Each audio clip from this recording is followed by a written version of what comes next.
Continuando con las ponencias del día de hoy, en esta oportunidad tengo el placer de presentar al doctor Patricio Méndez, que nos visita de la Universidad de Alberta en Canadá. El doctor Patricio es director del Centro Canadiense de Soldadura y Unión de Materiales de la Universidad de Alberta. Enseñó en la Escuela de Minas de Colorado, en Estados Unidos, y se desempeñó como ingeniero asesor en Exponent Included, cofundador de Semisolid Technologies en Cambridge, Massachusetts. Es doctor en Ingeniería de Materiales de MIT y tiene grado de ingeniero mecánico por la Universidad de Buenos Aires, en Argentina. Es colaborador de la Sociedad Americana de Soldadura, galardonado con el premio AWS William Irkang. Muy bien, esto es solo parte de la vasta experiencia del doctor que en esta oportunidad nos visita, y los dejo con ustedes para que podamos disfrutar de esta grata ponencia. Por favor, Patricio. Gracias. Gracias, buen día. Muchísimas gracias a los organizadores por la hospitalidad tan maravillosa y felicitaciones por una conferencia realmente muy buena en muchos aspectos. Mucho más que una conferencia normal. Antes de empezar a presentar formalmente, ¿cuántos de aquí son gente que nació hablando español? Ok, buenísimo. Es una oportunidad muy poco común para mí poder dar una charla en español, así que estoy muy contento de hacerlo. Les cuento que, como hablo de soldadura tan pocas veces en castellano, hay cosas que no las sé decir, así que quizás alguien me tenga que dar una ayuda desde el público o de la mesa. Ok, a ver si esto funciona. Ok. El título de mi presentación es de los mecanismos que están presentes en la soldadura. Por mecanismos no me refiero a maquinarias, no me refiero a robots, a esas cosas. Me refiero a cuáles son las leyes de la naturaleza que hacen que una soldadura sea lo que es. Entonces, miren esta foto qué linda que es, ¿eh? Qué gente tan joven. Esta es mi segunda vez en Perú. La primera vez fue, la que está en la foto, era mi novia. Ya no es más mi novia, ahora es mi esposa. Y fue un viaje tan maravilloso que es algo que decidimos que quede para siempre. Así que bueno, para mí es un lugar especial y estoy tan contento de estar de vuelta. Cuando uno presenta, uno tiene que establecer credibilidad. A veces uno establece credibilidad basada en su conocimiento y otras veces tiene que establecer credibilidad por asociación. Por las dudas, les voy a contar de mi asociación. Entonces, como Rolando mencionó, yo soy ingeniero de la Universidad de Buenos Aires. Trabajé en turbinas de viento cuando todo el mundo, antes que nadie, y ahora que todo el mundo trabaja en turbinas de viento, estoy trabajando en temas de petróleo, lo que son las cosas. Trabajé en una empresa de aceros, así es como entré al mundo de la soldadura de a poco. A ver, ¿qué cosas me darían credibilidad en Argentina? Bueno, a su derecha, la reina de Holanda es argentina, de Buenos Aires. El mensajero de Dios es argentino. Y si la gente de la Universidad Católica no me mata, para muchos argentinos Dios es el que está al lado del Papa, ¿eh? Y después hay otro argentino más, pero ¿saben qué? Ustedes van a preferir este y creo que yo también. Así que de Buenos Aires fui a estudiar afuera, a Boston. Hice una tesis en procesado de materiales semisólidos, pues hice el doctorado y un postdoctorado en soldadura. Con la tesis de másters, nosotros hicimos un startup, una compañía, comenzamos una compañía, y esa compañía hizo partes que todos los autos Ford Focus del 98 hasta el 2002 tienen una parte hecha por nosotros. La nana, la babysitter de mi hijita, tenía uno de estos autos viejos. Hace 2 años abro el capó, ¿qué encuentro? La parte hecha en nuestra máquina. Increíble. En un momento, nosotros pensamos que íbamos a ser tan millonarios que cómo íbamos a encontrar a alguien que nos quiera por quienes somos y no por nuestro dinero. Bueno, el problema se arregló solo.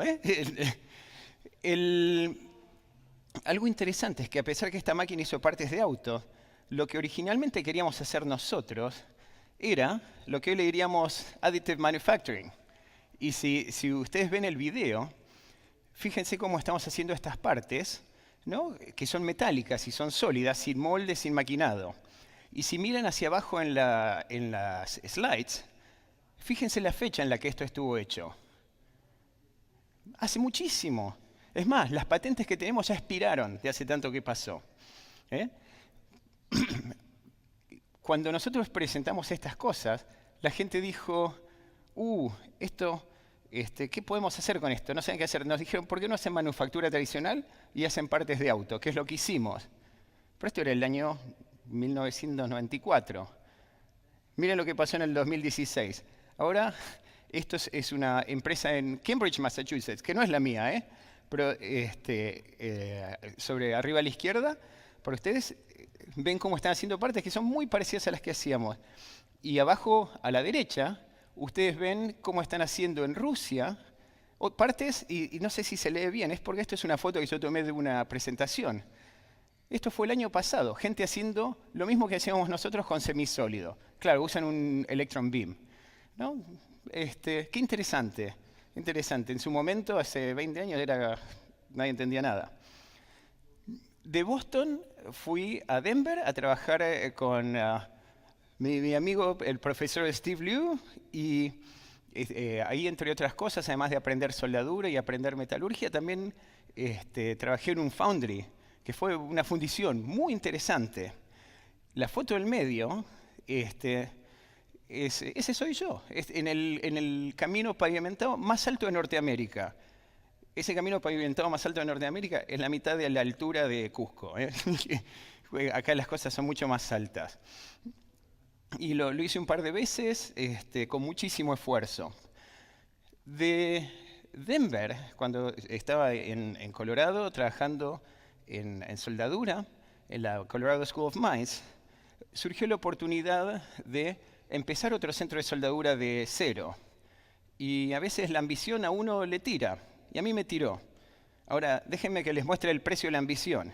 Así como me ven en la punta de la montaña en Colorado, este soy yo ahora. Y eso es cierto. Esa foto soy yo en el invierno de Canadá, bien largo, bien frío, pero es cierto, empecé un laboratorio de soldadura de cero. Les voy a contar brevemente. Miren, esto es la provincia donde estoy. Esto es hacia Banff y Jasper, en las montañas. Y ese lago azul es así por el agua de deshielo. La ciudad es tan al norte que se ve la aurora boreal. Y después, ustedes dirán, es tan frío. Sí, pero nosotros vamos a la playa en invierno. Ustedes no, nosotros vamos a la playa en invierno. Lo que pasa es que la playa está dentro de un mall. Era el mall más grande del mundo. Hasta que los árabes hicieron otro mall, ¿saben por qué? Porque es muy caliente ahí y tienen nieve artificial. Y después vinieron los chinos y hicieron uno más grande todavía, pero eso es porque pueden nomás. En nuestro laboratorio, que me gustaría contarles un poquito, es un laboratorio donde quizá no sea tan grande en cantidad de gente ahora, fluctúa bastante, ¿no? Pero es muy internacional. En esta foto que ustedes ven hay 11 nacionalidades. Tenemos Bangladesh, Kenia, Alemania, Sri Lanka, Brasil, China, Francia, Pakistán, hasta Argentina y Canadá, unos cuantos canadienses. Ese trofeo que parece un Grammy es una cosa que nos da bastante orgullo porque se llama el Image of Welding Award, que lo da la American Welding Society, pero nosotros somos canadienses. Qué interesante. Y en general lo da las instituciones que enseñan a soldadores. Pero nosotros no somos soldadores, somos ingenieros. No es una anomalía, ya les voy a contar pronto más acerca de soldadores e ingenieros. Tenemos un buen equipo. En este momento nuestro laboratorio tiene un capital de $4 millones y si todo sale bien, pronto se aumentaría bastante. Tenemos cámaras térmicas, tenemos cámaras de alta velocidad. Para los que saben metalurgia, tenemos un dilatómetro, un quench dilatometer que puede hacer muestras bastante rápido. Tenemos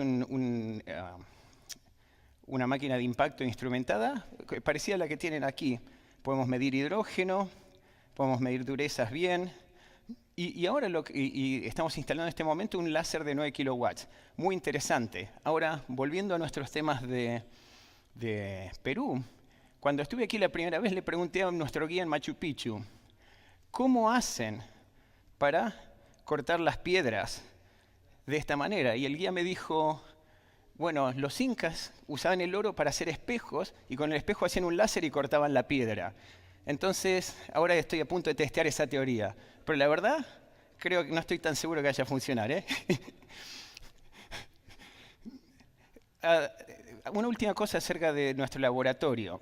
Y le digo acá, aunque la gran mayoría creo que son ingenieros, creo que siempre es importante hacer esto. Mucha gente me dice, usted es profesor de soldadura, usted estudió en una universidad con mucha reputación, usted tiene un doctorado, usted debe ser el mejor soldador que hay. Bueno, y la verdad es que si yo agarro la antorcha, todos tienen que salir corriendo, porque no soy el mejor soldador que hay. Quizás sea el soldador más peligroso que hay. Entonces, para justificar mi existencia, acá les cuento un poquito cómo nosotros vemos la ingeniería en soldadura en nuestro laboratorio. Y hacemos una analogía con música. En la analogía, un soldador es como un músico virtuoso que tiene un muy buen oído, tiene una mano muy buena, como si fuera Paganini. Por eso acá tengo esta imagen de Paganini. Un soldador es como un músico virtuoso. Ahora, el ingeniero es el que le hace el instrumento al músico virtuoso. Yo estoy seguro que Paganini no se hacía los violines. Los violines, de hecho, tenía violines hechos por Antonio Stradivari, los famosos Stradivarius, ¿no? Y hasta donde yo sé, Antonio Stradivari no fue famoso por cómo tocaba el violín. Él no sé si tocaba nada. De cierta manera no era tan distinto de nosotros, que quizá podemos tirar una soldadura chiquitita, pero no necesariamente podemos soldar un recipiente a presión. Entonces, ingenieros son los que hacemos las máquinas, las aleaciones, ¿no? Lo que serían los equipos. El soldador es el que toca la sinfonía, es el que hace la soldadura, que es lo que uno ve. Hay una cosa más que hacen los ingenieros. Así como tenemos el músico y tenemos el luthier, también tenemos el compositor, ¿no? Pongo Beethoven, aunque en verdad Paganini tocaba Mozart, no Beethoven. Pero bueno, ya la voy a cambiar. Entonces, como el compositor le dice al músico qué es lo que tiene que tocar, en qué momento tocar qué nota, con qué intensidad. Bueno, y de esa manera también es lo que hacemos los ingenieros cuando hacemos un procedimiento, un procedimiento de soldadura. En vez de decir qué nota, por cuánto tiempo, nosotros decimos cuánta corriente, cuánto voltaje, a qué velocidad. ¿Sí? Bueno, todo esto lo hago para justificar mi existencia, como les comenté. Esta foto es de mi hijita. Mi hijita tiene un día de entrenamiento en soldadura. Fuimos a un colegio donde un amigo le dio todo un sábado de... Bueno, ahora, de acuerdo a mi hijita, yo hablo de soldadura, pero ella sabe soldadura. Y lo peor es que es cierto, y ella me lo hace acordar. Bueno, acerca de fenómenos físicos de mecanismos de soldadura, ¿no? Hay muchos. Está la transferencia de calor, está la mecánica de fluidos, están las transformaciones de fase, está la mecánica del sólido, están los plasmas. En todas estas cosas nosotros estamos un poquitito metidos. Yo elegí 3 para mostrarles algo, para que tengan una idea, y me voy a tratar de enfocar en materiales para desgaste, que son usados en minería. Eso es algo que nosotros hacemos mucho en mi laboratorio, porque estamos asociados con las arenas bituminosas en Canadá, que se sacan con un proceso de minería, ¿no? Les voy a mostrar algunas cositas breves en general primero, y después nos enfocamos en materiales antidesgaste. Una cosa interesante que muchos colegas ahora estamos trabajando, tratando de aprovechar estas herramientas de inteligencia artificial, machine learning, ¿no? de neural networks. Y en esta imagen que ustedes ven ahí, Es una microestructura de la Heat Affected Zone, de la zona afectada por el calor de un acero. Y ustedes ven cómo tiene partes marcadas de distintos colores, verde, naranja, rojo. Y ahora, lo interesante aquí es que el que marcó esas partes fue la computadora, no nosotros. Nosotros entrenamos la computadora para que reconociera. Esto no es un trabajo terminado.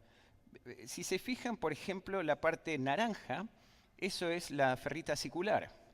Y está razonablemente bien. Si fijan la parte verde, eso es la famosa ferrita con segunda fase alineada o no alineada, el FSA, FSNA, y está razonable también. La parte negra es algo que nosotros no le entrenamos porque no estábamos seguros si era vainita, si era martencita, si había perlita, ¿no? La parte gris. La parte roja es lo que debiera ser ferrita primaria en borde de grano. Y esa la máquina no la entendió muy bien, ¿no? Esto es una cuestión de entrenarla más. Pero ustedes ven que esto tiene muchísima promesa. Y si funciona, uno podría reconocer en una cuestión de milisegundos una microestructura, podría cuantificarla. Y ya hubo presentaciones aquí ayer y el lunes donde la gente hace el famoso point counting, 1000 puntos por imagen. Es muy lento, toma mucho esfuerzo. Entonces, esto es una de las cosas en las que estamos trabajando que se relaciona a las transformaciones de fase. La otra es, por favor, esta transparencia la puse para que tengan una idea de lo que estamos haciendo. Imposible leer las cosas chiquititas. Son como hormiguitas que están en la imagen. Pero ¿qué es lo que estamos haciendo aquí? Estamos tratando de entender la transferencia de calor en una placa soldada de tal manera de poder predecir cuál es la velocidad de enfriamiento, cuál es el famoso T85, el T85. Estamos tratando de predecir el espesor de la zona afectada por el calor. Estamos tratando de predecir la velocidad de calentamiento, que eso nos afecta a la austenización. Estamos prediciendo la eficiencia de melting efficiency, la eficiencia de fundición, ¿no? Y lo estamos haciendo de una manera muy, muy, muy fundamental. Y está funcionando muy bien. Paradójicamente, en esta conferencia hubo otras 2 presentaciones muy parecidas a esta. Así que una de las cosas maravillosas de haber venido aquí, además de la gente, la buena comida, es que descubrí hermanos perdidos. Estoy muy contento, ¿no? Entonces, todas estas fórmulas, estas hormiguitas que ustedes ven aquí, son las fórmulas para predecir esos muchos parámetros que tienen importancia práctica. Otra cosa que nosotros hacemos en nuestro laboratorio son estas imágenes de alta velocidad de la transferencia de metal, que eso se relaciona con la mecánica de fluidos y es bien complicada. Se relaciona con el electromagnetismo también. Entonces aquí ustedes pueden ver fotos de diferentes mecanismos de transferencia, el globular, spray, ¿no? Ahí va a haber un short circuit pronto, ¿no? Es algo en lo que hemos trabajado bastante. Y de estas imágenes estamos bastante orgullosos porque hay lugares como por ejemplo el TWI, el Welding Institute en Inglaterra, que es muy, muy, muy poderoso y es mucho más grande que nuestro laboratorio. Ellos usan nuestros videos en sus cursos de entrenamiento, ¿no? Eso es algo bueno. Y ahora les voy a mostrar algo que ustedes quizá no hayan visto nunca. Así como les mostré videos de transferencia de metal, eso era transferencia de metal en MIG, en GMAW, GMO, como sea que lo llamemos, ¿no? Pero si yo les digo cuál es el mecanismo de transferencia de metal en el arco sumergido, eso no es bien conocido. Pero nosotros lo hicimos. Hicimos mucho trabajo en esto. Por supuesto, cuando uno mira estas cosas, las altera de cierta manera. Entonces, la mayoría de nuestro trabajo fue ver qué tan alterado está. Todo indica que no está muy alterado, que esas imágenes que ustedes ven se comparan muy bien con imágenes hechas con rayos X, por ejemplo. Además de que hicimos muchas muestras poniendo gases para detectar si entraban o salían gases raros. Miramos la electricidad, miramos tantísimas cosas. Si todo sale bien usando este tipo de técnicas, en algún tiempo que no es muy lejano, vamos a poder tener máquinas de arco sumergido que tengan formas de onda tan sofisticadas como las máquinas de MiG. Si uno tiene una Lincoln STT o tiene una Miller RMD, hay montones de programas que uno puede elegir. Pero si uno tiene una máquina de arco sumergido, en general, no hay muchos programas, es una onda cuadrada. Con esto nosotros podríamos ver, descubrimos un mecanismo de transferencia de metal nuevo. Si ustedes miran las imágenes de la derecha, son imágenes, las imágenes de abajo, son hechas a alto amperaje y ustedes ven cómo la transferencia no es globular, no es spray y no es rotativa. Una cosa que es particular al arco sumergido. Por supuesto, esto es un tema de investigación en sí mismo. Voy a pasar, pero muy contento de hablar con quien esté interesado. Me voy a enfocar ahora en los mecanismos presentes en los materiales cuando estamos haciendo materiales antidesgaste. Esta lista que está aquí no es una lista que les voy a leer, pero si usted dice, quiero proteger mi equipo del desgaste, tiene montones de opciones. Estas opciones son las que aparecen en el WTIA, que es el Instituto de Soldadura de Australia. Y como ustedes ven, pueden ser aceros, pueden ser fundición blanca, de las cuales ya tuvimos una presentación ayer, cobalto, níquel. El menú es muy grande. Nosotros nos vamos a enfocar de todo este menú en dos. Uno que están marcados, están subrayados. Uno son los chromium carbide, los sistemas de carburo de cromo, y la otra son los sistemas de carburo de tungsteno. Si ustedes se fijan aquí, es una norma ISO, que en verdad le escribió Damian Kotecki, a pesar de que el nombre no aparece, y es ordenado de una distinta manera, la misma cosa. Y de todo este menú aparecen los mismos platos que les voy a conversar ahora, que son carburos de cromo y carburos de tungsteno. Para la abrasión, en particular la abrasión que tenemos en nuestra provincia, donde el petróleo está mezclado con arena, y entonces como en la operación de minería, los granos de arena, como ustedes ven en el esquemático que está arriba, el grano de arena se desliza sobre la superficie del material, y la protección al desgaste es tener partículas duras que hagan que el granito de arena salta de partícula a partícula sin excavar el metal en el medio, porque el metal es blando y es necesario para la tenacidad. En el gráfico que está abajo a la izquierda, uno ve cómo hay una relación entre costo y performance al desgaste. Obviamente, más performance cuesta más dinero. Y hay dos tipos grandes que ahí ya les empiezan a ver. De las micrografías, la que está hacia arriba, ¿no? en el medio a mitad de la altura, es un carburo de tungsteno, y lo que está más abajo es un carburo de cromo. Se ven bien distintas. Y ahora vamos a conversarlas un poco más en detalle. Esta lista es muy larga, no la puedo comentar toda en detalle aquí, pero a medida que ustedes las ven, quizá algo les llame la atención. Pero hay tres aspectos que son importantes. Aspecto importante número uno es que los sistemas de materiales basados en carburo de tungsteno tienen más resistencia a la abrasión en general. Tema importante número dos, que la formación, bueno, hay muchos, pero que la formación de estos dos sistemas de antidesgaste es muy distinta. El carburo de tungsteno, el carburo de cromo se genera durante la solidificación. Entonces yo derrito todo el metal y es solamente un líquido. Y después cuando se hace sólido, lo primero que aparecen son estas agujas de carburo de cromo, que son resistentes al desgaste. Pero si yo sobrecaliento mi metal, no pasa nada. Para el carburo de tungsteno, la cuestión es completamente diferente, porque el carburo de tungsteno uno lo tiene que poner externamente. Poner carburo de tungsteno en la aleación es más o menos como poner un terrón de azúcar en el café. Uno pone el terrón de azúcar en el café y al principio está sólido, pero después a medida que uno espera tiempo, el terrón de azúcar se empieza a disolver. Sucede lo mismo con el carburo de tungsteno. Uno pone los carburos de tungsteno y después, si uno pasa mucho tiempo o si la aleación está muy caliente, en el líquido se empiezan a disolver. Entonces es muy distinto la aplicación. Otra cosa más que es importante es que la densidad de los carburos de cromo es más o menos la misma densidad de la matriz líquida. Quiere decir, no flotan y no se hunden.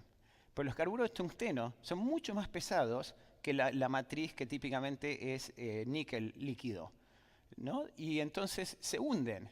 Eso quiere decir que si yo tardo mucho tiempo en solidificar mi deposición de material, se hunden todos al fondo y es un problema. Muchas cosas más para comentar, pero estas son importantes. Les voy a contar algo acerca de los carburos de cromo, después algo acerca de los carburos de tungsteno, y ojalá tenga tiempo para hacerlo bien, y creo que venimos bien. Estas aleaciones antidesgaste basadas en carburos de cromo, ustedes ven en la imagen estos hexágonos, ¿no? Estos hexágonos que parecen diamantes. Esos son los carburos, que tienen una forma que en general le decimos M7C3, ¿no? Es la estoiquiometría. Y decimos M porque es un metal, típicamente es cromo, pero no es cromo puro. Hay otras cosas metidas adentro, en particular hierro, ¿no? Es cromo y hierro sustitucional y carbono. Ahora les voy a mostrar más imágenes, pero estos hexágonos en verdad son como un lápiz. El lápiz es hexagonal, es largo, y además el lápiz tiene la mina adentro, ¿no? El grafito. En este caso no es que tenga grafito, pero adentro de estos carburos no son sólidos, no están todos llenos. Adentro del carburo hay hierro también. No estamos seguros si es austenita o martensita, pero como ustedes ven, tienen como un núcleo. Estos carburos están rodeados de una matriz. Ayer uno de los colegas mencionó que era cementita. Nuestra experiencia no es de cementita. En general la matriz que nosotros vimos es una matriz de un eutéctico. Y el eutéctico es este famoso M7C3 con hierro. Y el hierro no estamos seguros si es austenita retenida o martensita. Hasta ahora cuando hicimos los análisis siempre fue austenita retenida. Y entonces ustedes ven como los carburos están rodeados de esta cosa que parece una piel de cebra o una huella digital, ¿no? Que es las capas intercaladas de carburo y de austenita en el eutéctico. Hay tres maneras en las que uno puede generar la microestructura en estos carburos de cromo. Y es muy interesante porque yo a ustedes les voy a hablar científicamente. Pero si ustedes compran una aleación antidesgaste de Lincoln, les va a venir con un nombre que yo ni lo sé, no comerciales. Pero lo que ustedes les están vendiendo es uno de los tres tipos que les estoy describiendo. Este cuadrado que ustedes tienen en la imagen es la esquina del diagrama ternario de hierro, cromo y carbono. Entonces el eje de abajo es el cuánto carbono tiene, el eje vertical es el cuánto cromo tiene. Y obviamente el hierro es lo que daría el balance. Y esas líneas que ustedes ven, que está marcada sobre todo la línea eutéctico, es la que divide un modo de solidificación que sería austenita primaria, ¿no? Austenita que es esencialmente hierro, o carburo primario. ¿Qué sucede entonces? Y el cuadrado celeste son las aleaciones típicamente comerciales, las aleaciones usadas antidesgaste.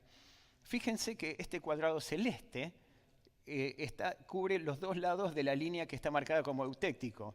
Entonces nos da tres aleaciones posibles. Tres aleaciones que ustedes pueden comprar de cualquier proveedor. Una es la hipoeutéctica.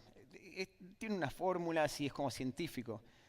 Pero la aleación hipoeutéctica empieza donde el cuadrado celeste tiene marcada una letra A.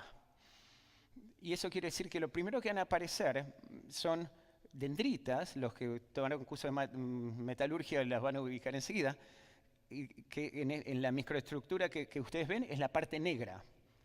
Eso negro son dendritas de austenita primaria. Y eso es blando, muy blando. Y si es blando, no es muy bueno para el desgaste, pero sí es muy tenaz. Acá estas aleaciones no les hacemos Sharpie porque en general la tenacidad es muy baja, no son materiales estructurales. Pero aún así, este tipo de aleación resiste el impacto muy bien, pero no tan bueno para la abrasión. Tenemos el eutéctico, donde lo que ustedes ven es una mezcla pareja de blanco y negro. ¿Qué quiere decir? Es la formación de austenita y este carburo, M7S3, a la vez. ¿Sí? Y obviamente esto es intermedio. ¿Qué tenemos en el otro extremo? El hipereutéctico, donde lo primero que se formó cuando solidificamos son las agujas. Y ahí, en esta imagen que ustedes ven abajo, ven estas agujitas, ven cómo tiene como una parte negrita adentro, que nadie puede explicar. Yo tengo mis ideas acerca de lo que es, pero tampoco se lo puedo prometer, tampoco se lo puedo probar. Y está rodeado de eutéctico, y ahí tenemos una imagen del eutéctico, que es esta mezcla de blanco y negro como piel de cebra. Esta aleación es la que tiene mayor resistencia al desgaste, y en muchas aplicaciones de minería de roca dura, esto es el tipo de aleación que ustedes van a usar para recubrir aceros estructurales en tolvas. No es para las placas del chancador, pero es para, sobre todo en tolvas y sistemas de transporte. En los camiones de minería también esto lo usan mucho para cubrir los bordes de la caja. O sea, esta aleación se usa en cantidad, una enormidad en minería. En Perú estoy seguro que ustedes son los consumidores bien grandes de este tipo de aleación. Les quiero mostrar acá en este video algo muy interesante. Lo voy a parar y lo voy a comentar de vuelta. A medida que hablamos de los mecanismos, ¿no? Les estoy contando cosas que son muy generales. Pero quiero compartir con ustedes también algo que es muy, muy nuevo que acabamos de hacer. ¿Y qué hicimos? En una colaboración con unos amigos en Inglaterra. Ellos tienen un microscopio donde pueden ver los metales muy calientes, ¿no? Que es esta imagen que ustedes ven. Y lo que hicimos fue dejar derretir toda esta aleación y hacer que solidifique. ¿Y qué vimos? Vimos cómo estas agujas se generaban. Esto nunca se había visto. Obviamente uno sabe que había agujas, pero no se sabía cómo se generaban. Y este video que tengo aquí, ustedes van a ver en el medio cómo empieza a crecer una aguja. Fíjense cómo van creciendo. Y después aparece el eutéctico todo de golpe. Ahí está, más agujas y ahora el eutéctico hace que sea todo borroso. Esto es maravilloso. Este microscopio no es un microscopio ni barato ni que se pueda comprar en el supermercado. Es una suerte haber podido colaborar con esto. Basado en estos videos, nosotros pudimos medir la velocidad a la que iba creciendo la aguja. ¿Y qué sucedió? Algo muy interesante. Si ustedes ven en esta slide, abajo a la izquierda hay una fórmula. Bueno, esa fórmula es la fórmula que predice la velocidad de crecimiento de estas agujas. Y esta fórmula, que obviamente la hicimos con mucha ayuda de estos videos, está basada en el concepto de difusión de cromo hacia la aguja, porque si el cromo no va hacia la aguja, que es de muy alto cromo, entonces no crece. Y la velocidad a la que el cromo se mueve es la velocidad que nos da el crecimiento de aguja. Y funcionó súper bien, funcionó súper bien. Ahora, como ustedes ven que hay 4 curvas ahí, ustedes ven que las curvas van más o menos bien de acuerdo con una línea gruesa, que quiere decir el experimento y la predicción están andando bien. Y después da mal. ¿Qué es lo que pasó? Sucede, hay una cosa que se llama soft impingement, impacto blando, ¿no? O sea, impacto sin contacto. Lo que sucede es que cuando un carburo se acerca a otro carburo, no chocan, porque para crecer el carburo necesitaba cromo. Pero si el cromo ya se lo comió el otro carburo, no puede crecer más, ¿no? Y eso nosotros lo medimos y la distancia a la que un carburo se frena es muy comparable a la distancia de difusión que habíamos calculado con nuestra matemática. Entonces, esta divergencia, cuando ustedes ven estas 4 curvas y ven cómo al principio va bien y después hay una divergencia, eso es cuando sucede este famoso soft impingement, este impacto sin contacto. También acá hay otro video muy interesante. Fíjense, por mera coincidencia, porque esto es solamente suerte, estamos viendo cómo un carburo crece, pero de frente. Entonces, ahora lo que podemos medir en este video es no la velocidad de crecimiento longitudinal, pero la velocidad de crecimiento lateral. ¿Y qué vemos? Que la velocidad de crecimiento lateral es mucho más baja. Para probar y esto es consistente, es difícil de probar, pero esto es consistente con un mecanismo en el cual el crecimiento lateral está dado por la cinética de la interfase, no por difusión. El alargamiento de la aguja está hecho por difusión, pero el engrosamiento de la aguja está hecho por cinética de interfase. Bueno, muy interesante, acá los medimos, la cinética es muy, muy distinta. O sea, la cantidad de masa que se mueve en el engrosamiento es despreciable comparado con la cantidad de masa que se mueve en el alargamiento. Paradójicamente, no existía una teoría de este tipo de crecimiento de este tipo de agujas.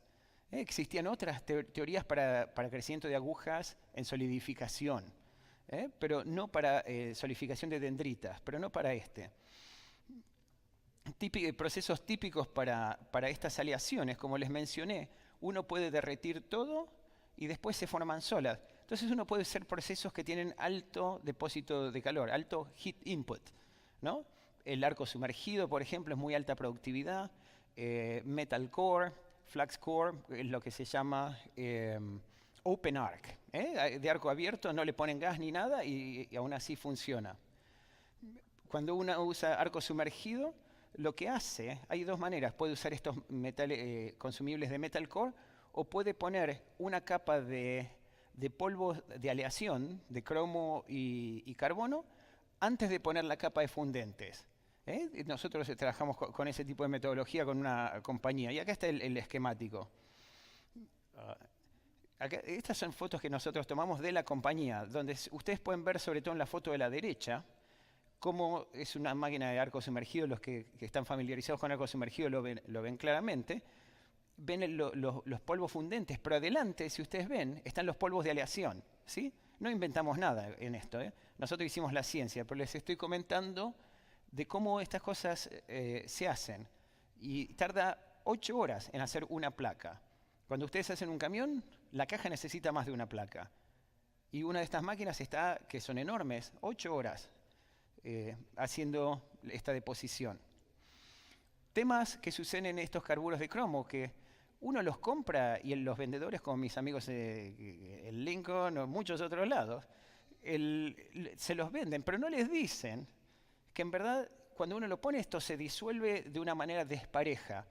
Y entonces tenemos lo que se llama dilución y aparecen bandas. Ustedes si ven la microestructura ahí, se dan cuenta que hay distintas bandas. En este caso lo hicimos con equipos láser, pero estas bandas existen siempre. Nosotros medimos la composición de estas bandas, ¿sí? Y sí, obviamente, las bandas se relacionan con la composición. Y acá hay un poquito de investigación nueva también. 2 cosas interesantes en esta slide. En esta slide, el eje horizontal es cuando uno usa arco sumergido con polaridad variable, el famoso AC. Nosotros tenemos una máquina AC-DC 1000 de Lincoln. Entonces, sobre el lado derecho es electrodo positivo. Entonces, 100% electrodo positivo es arco sumergido normal. Cuando uno se mueve a la izquierda en el eje horizontal, es más electrodo negativo. Quiere decir, más y más el ciclo negativo, que es lo nuevo, es mayor y mayor. El eje vertical son 2 cosas. Hablemos primero de las barras azules. Las barras azules indican la fracción de carburos. Y en general uno quiere tener una fracción alta de carburos, porque el carburo es lo que hace que la arenita salte de carburo a carburo.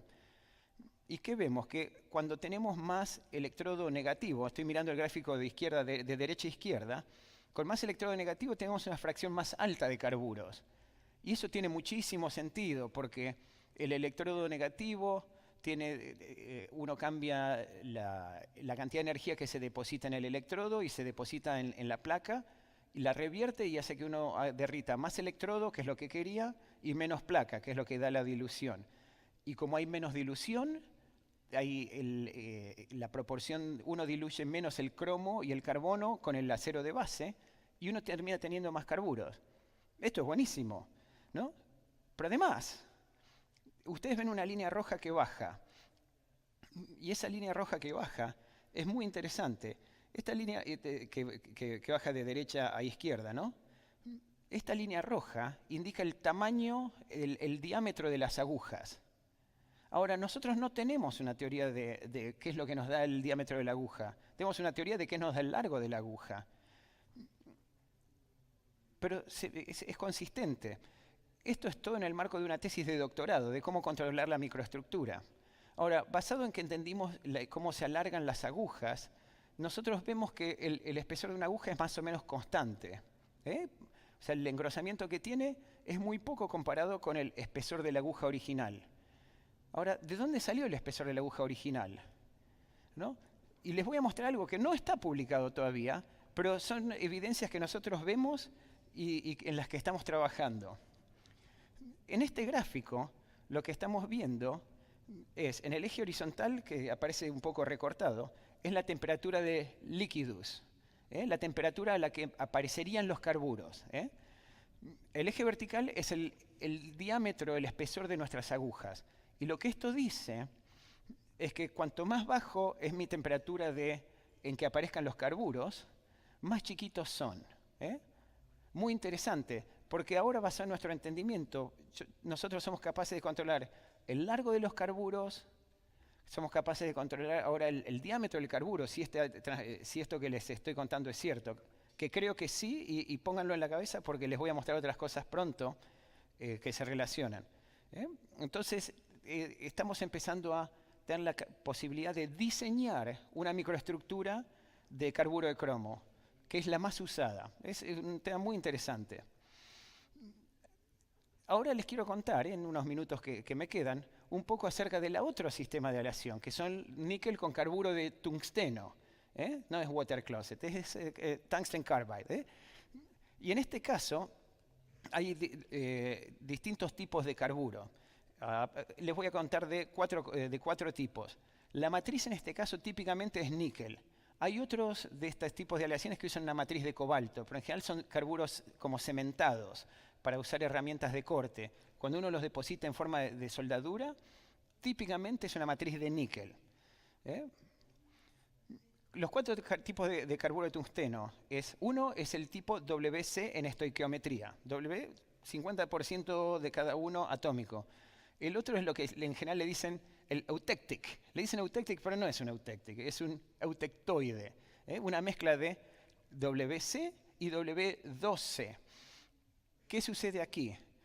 El WC es más resistente, es más resistente a la disolución en el líquido, pero no es tan resistente al desgaste. Y el W2C es más resistente al desgaste, pero no es tan resistente a la disolución. Si ustedes miran en la microestructura de abajo a la derecha, ustedes van a ver cómo parece que si fueran muelles en el mar, en el carburo de abajo. Los muelles son del WC y la entrada del mar es el W2C que se disolvió. Después hay otros que es una patente en donde hacen un recubrimiento a través de tratamientos térmicos para evitar la disolución, pero mantener la ventaja de una microestructura laminar. Y después hay otro que es WC1-X. Este es un carburo metaestable que se usa en recubrimientos depositados por láser. Entonces, el 1-X es como si fuera austenita, y el WC y el W2C es como si fueran ferrita y cementita. Una descomposición eutectoide. Pero cuando uno los enfría muy rápido, queda retenida la fase original, WC1-X.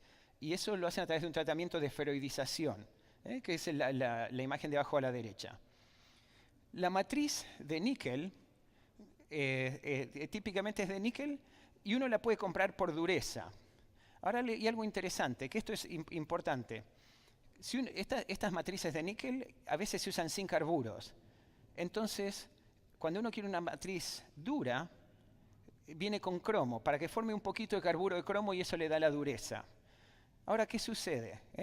Cuando uno compra estas matrices de cromo y le pone los carburos de tungsteno, ¿sí? A veces se le disuelve el carburo. La gente creía que es porque la aleación estaba muy caliente y eso disolvía el carburo. Pero ¿qué sucede? Si ustedes comparan estas dos imágenes izquierda y derecha, lo que sucede es que el cromo es un formador de carburos muy fuerte. Entonces, cuando uno tiene cromo en la aleación, el cromo trata de robarle el carburo al tungsteno, porque el tungsteno es muy débil, tiene una unión muy débil con el carbono, pero el cromo es muy fuerte. Entonces, cuando uno usa estas aleaciones de matriz con cromo, tiene un tremendo problema. La aleación es cara, le pone el carburo de tungsteno que es caro y tiene una performance peor que si no hubieran hecho nada. Y eso es por esta disolución del carburo de tungsteno que se debe al cromo. Esto es algo que descubrió uno de mis colegas en el laboratorio y que tiene una importancia industrial grande, porque mucha gente no sabe esto y combina la aleación más dura con el carburo más duro y terminan teniendo lo peor de los dos mundos. Los procesos típicos para el níquel, carburo de tungsteno, son procesos que tienen poco aporte calórico. ¿Por qué? No queremos que se nos disuelvan los carburos. Entonces, ¿qué tenemos? Plasma Transfer Arc Welding, tenemos láser y puede ser MIG. Paradójicamente, oxiacetileno también funciona. Eso tiene un aporte calórico enorme. Lo que pasa es que la temperatura es baja. El aporte calórico es enorme porque es una piscina de soldadura grande. Entonces, si uno hace plasma, aquí tenemos una sección transversal abajo y si ustedes ven, los carburos están todos abajo. Es un problema que hay, porque cuando una zona de posición grande tarda mucho tiempo en solidificar y eso le da tiempo de que los carburos se depositen en el fondo. Y el resultado es que tienen una primera capa que no resiste nada.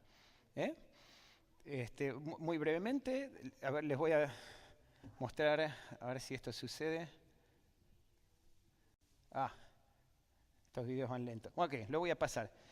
Como tengo muy poco tiempo, pero tengo videos de cómo funcionan estos procesos.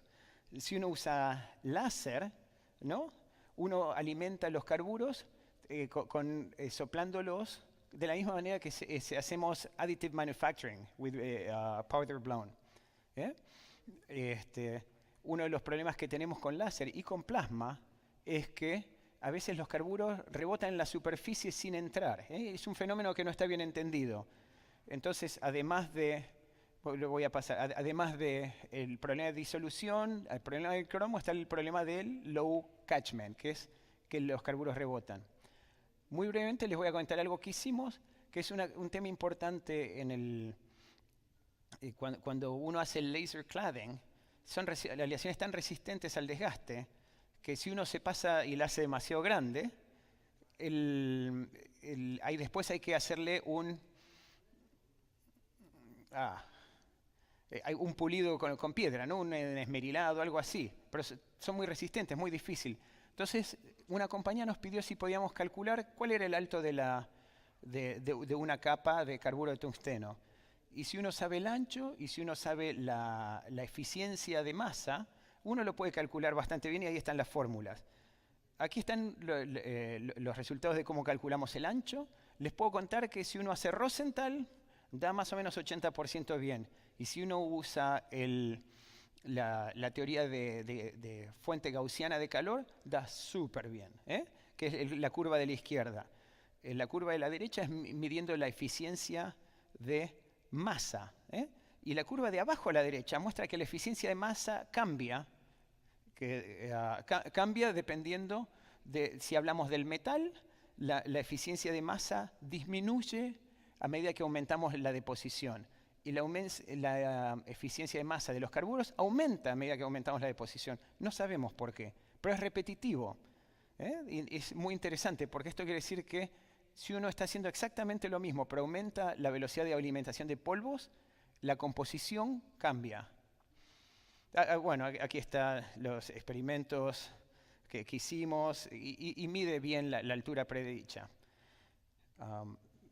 Esto lo voy a esquivar, pero es una alternativa comercial que existe de usar carburo de tungsteno y níquel en alambre tubular. Hay tanto para contar. Tiene algunos problemitas. Por ejemplo, fíjense en la imagen de arriba, puede salir muy mal. Ahí tendría que haber habido tantos carburos como abajo, pero no hubo. Muy brevemente les voy a contar un desarrollo y ahí me voy a cerrar. Hay algo nuevo que es muy interesante. Quiero compartir con ustedes. Hay aleaciones que están siendo comercializadas, compañías como NanoSteel, Scoperta, ISAB, que son carburos, pero no ya más de cromo o de tungsteno, son carburos muy complejos de vanadio, molibdeno, y tiene esta micrografía de aquí. Nosotros estuvimos involucrados en un proyecto muy grande con una minera, donde tenían un chancador Sizer rotativo, y tenían unos problemas de desgaste tremendos. Hicimos muchos tests y resulta que estas aleaciones son las que más prometen. Todavía no hicimos los field tests, no hicimos pruebas de campo, ¿no? Pero fíjense cómo esta microestructura que está ahí es tan distinta de las otras. En esta imagen lo que ustedes ven es la misma microestructura, pero a la izquierda, pero a la derecha tiene un carburo de tungsteno, en la misma escala. Los carburos de tungsteno que se supone que son tan chiquititos, fíjense en la piedra que parecen Sacsayhuamán esto, ¿no? Es tremendo y a la izquierda muy finito. ¿Cuál es la conclusión de esto? Que en general este tipo de aleaciones, de recubrimientos, tienen mucha resistencia a la abrasión, pero además tienen mucha resistencia al impacto. Para lugares donde hay minería de piedra dura, como es el caso de ustedes en Perú, Chile, Brasil, esto yo creo que es un tema interesante para explorar. Esta es mi última slide acerca de los carburos de cromos.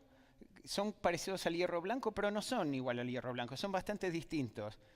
La composición nos puede dar el ancho de la aguja, la velocidad de enfriamiento nos puede dar el largo de la aguja, la dirección de la aguja está dada por la transferencia de calor y podemos empezar a diseñar estas aleaciones.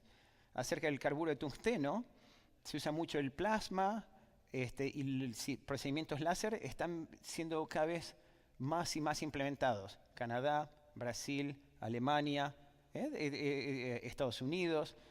Y finalmente están estos desarrollos nuevos, donde hay unas aleaciones antidesgaste completamente diferentes a lo que habíamos conocido.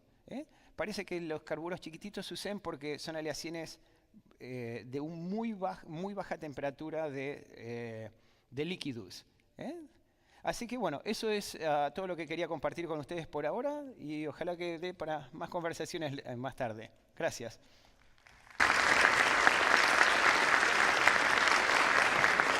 Muy bien, agradecemos al doctor Patricio Méndez por esta disertación que estuvo realmente muy buena. Ahora vamos a dar paso a la siguiente ponencia. Invitamos a José Alberto Bejarano. Para ello vamos a tener un break de 2 minutos, por favor.